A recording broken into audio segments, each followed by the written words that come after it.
Hello friends, in the series on the income tax cases, today we will discuss a very interesting case on the concept that whether the income tax department can ask assessee to do an impossible act, or in other words, the issue before the Honorable ITAT bench of Mumbai was that if some addition is being made into the income of the assessee because of an amendment that has the retrospective effect, that in that case whether the interest under section 234B will also be leviable on the assessee because of that addition into the income of the assessee because of a retrospective amendment.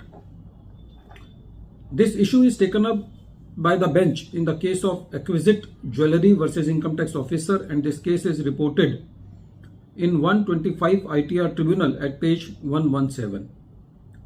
The date of the judgment is 19th March 2025. The present case relates to the assessment year 2008-9. In the present case, the assessee has filed the return of income at a meager figure of 29,686. And this income was shown after claiming an exemption under section 10A. During the assessment proceedings, the transfer pricing officer observed that the assessee has given more credit period to its associated enterprises in comparison to the credit period given to the non-associated enterprises. There was amendment in the Finance Act 2012 with effect from 1st April 2002, and that amendment was by adding the explanation to the section 92B, and in that explanation this credit given to the debtors of the assessee will be treated as international transaction. So the transfer pricing officer calculated an upward adjustment of rupees 2,88,55,641 on the basis that the credit given to the associated enterprises is more in comparison to the credit period allowed to the non-associated enterprises.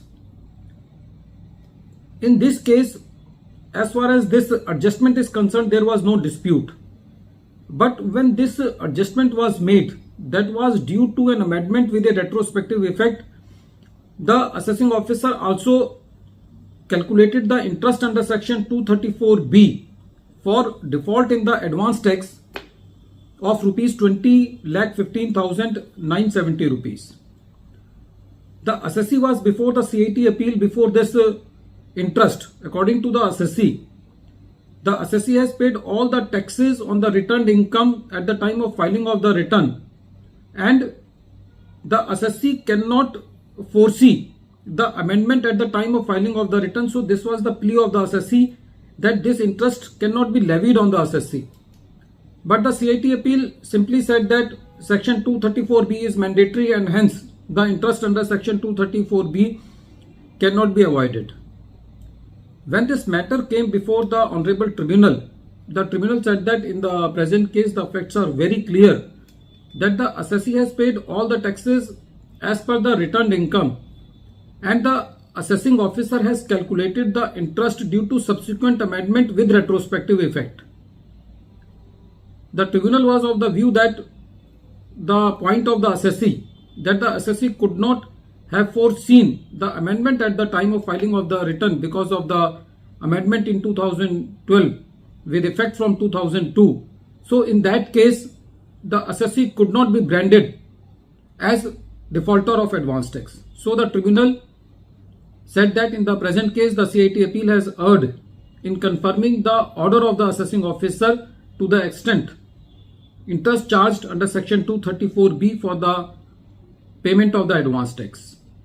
Friends, this case also reminds us for the Latin maxim, that is lex cogit ad impossibila, the meaning of which is that a person cannot be compelled to do an impossible act. So in this case, it was impossible for the assessee to deposit the advance tax for an amendment which has been brought in 2012 with retrospective effect 1st April 2002, especially when the assessment year of the assessee is 2008-2009.